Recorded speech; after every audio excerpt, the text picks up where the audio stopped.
ഇത് ഇന്ന് ചർച്ച ചെയ്തങ്ങ് അവസാനിപ്പിക്കാവുന്ന അധികം പ്രാധാന്യം കൽപ്പിക്കേണ്ടാത്ത ഒന്നായി നിങ്ങൾ കാണുന്നുണ്ടോ? ഈ രണ്ട് അംബാസഡർമാരും അങ്ങനെ ഒരു വിലയിരുത്തലാണ് നടത്തുന്നത്. അതിനപ്പുറം എത്രമാത്രം നയതന്ത്ര തലത്തിൽ ഇന്ത്യക്ക് ഇടപെടാൻ കഴിഞ്ഞു, ഇന്ത്യക്ക് പാകിസ്ഥാന് ചുട്ട മറുപടി നൽകാൻ കഴിഞ്ഞോ, അത്തരമൊരു വിലയിരുത്തലിലേക്ക് പോകുമ്പോൾ എന്താണ് അഭിപ്രായം?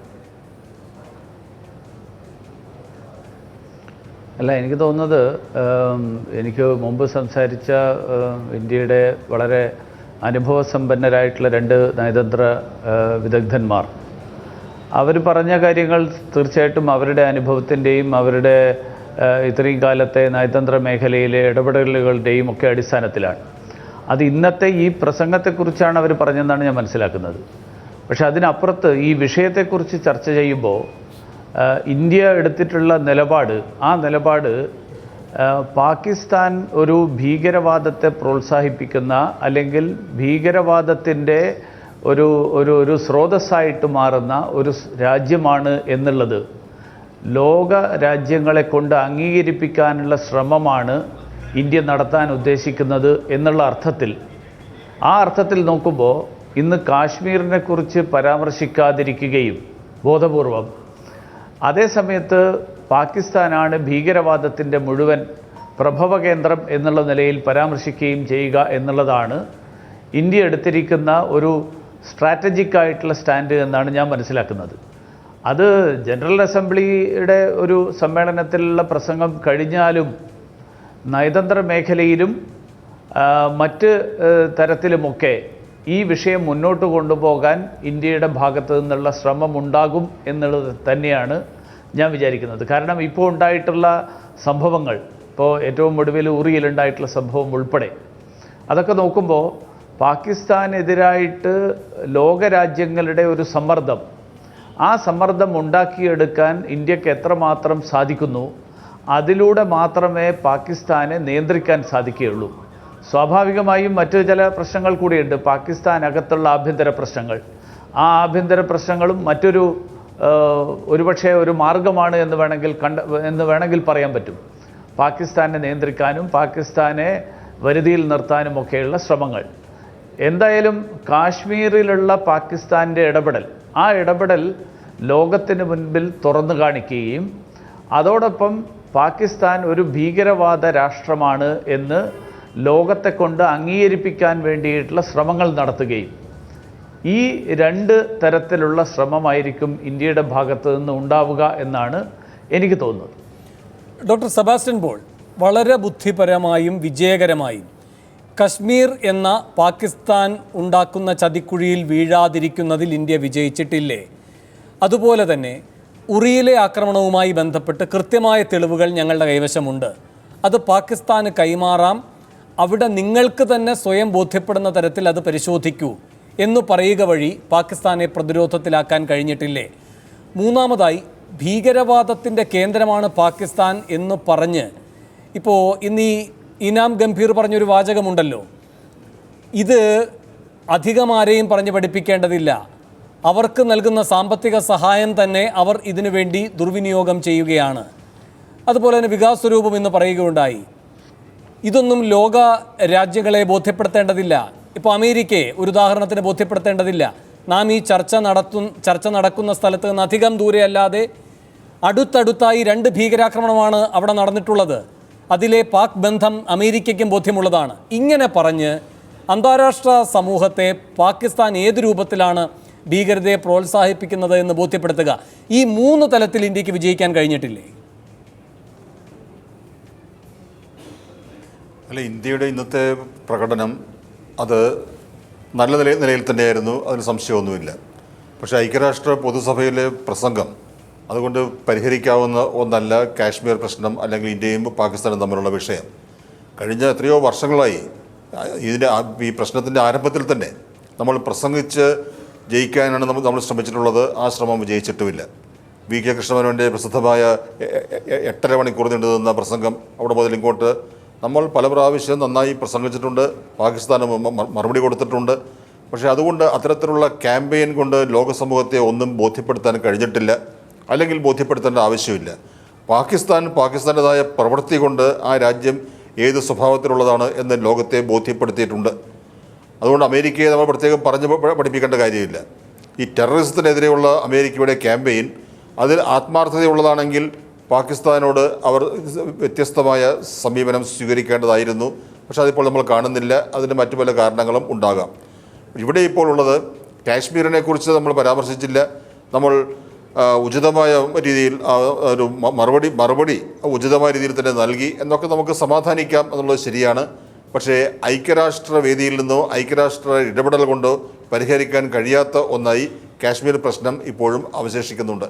അതിലേക്ക് വരാം. അതിനു മുമ്പ് ശ്രീ ഭദ്രകുമാർ, ഈ 50ഓളം രാഷ്ട്രങ്ങൾ ഒരു തരത്തിലും പാകിസ്ഥാനെ പിന്തുണയ്ക്കുന്ന പരാമർശങ്ങൾ നടത്താതിരിക്കുക, 5 രക്ഷാസമിതി അംഗങ്ങളിൽ 4 പേർ പ്രസംഗിക്കുമ്പോഴും പിന്തുണ കിട്ടാതിരിക്കുക, റഷ്യ ഇതുവരെ പ്രസംഗിച്ചിട്ടില്ലെങ്കിലും റഷ്യ പാകിസ്ഥാനുമായുള്ള സംയുക്ത സൈനിക അഭ്യാസത്തിൽ നിന്ന് പിന്മാറിയെന്ന് പ്രഖ്യാപിക്കുക വഴി അവരുടെ നിലപാട് ഇക്കാര്യത്തിൽ വ്യക്തമാക്കുക, ഇതൊക്കെ ഇവിടെ മോദിയുടെ നയതന്ത്രം പാളിയെന്ന പ്രാഥമികമായ നിരീക്ഷണങ്ങൾ ശരിയല്ല എന്ന് സ്ഥാപിക്കുന്ന ഘടകങ്ങളല്ലേ?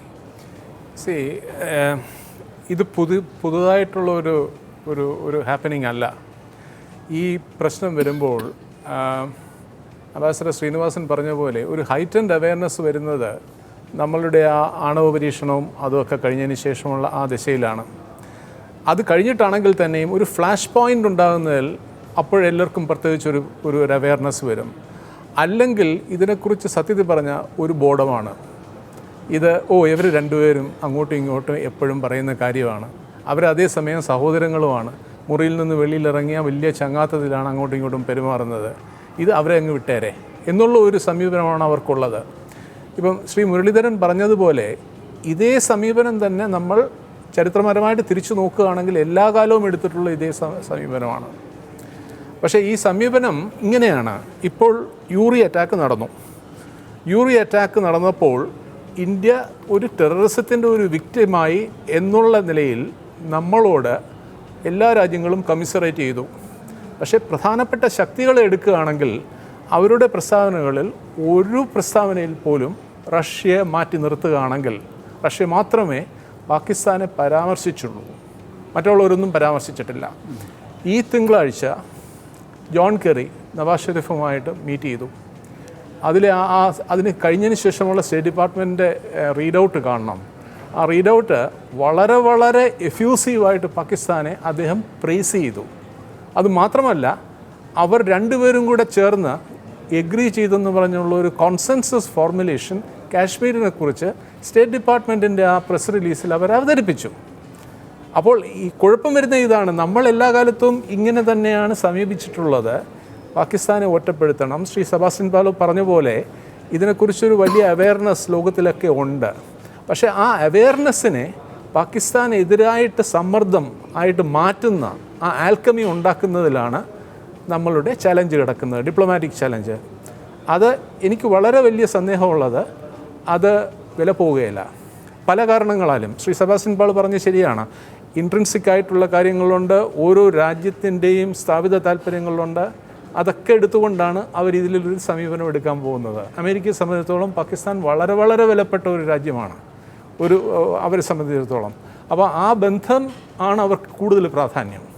അപ്പോൾ അതുകൊണ്ട് ഈ സമ്മർദ്ദം പാകിസ്ഥാന് മേൽ അന്താരാഷ്ട്രീയ തലത്തിൽ ഉണ്ടാക്കാമെന്നുള്ളത് പറയുന്നത് പറ്റില്ല.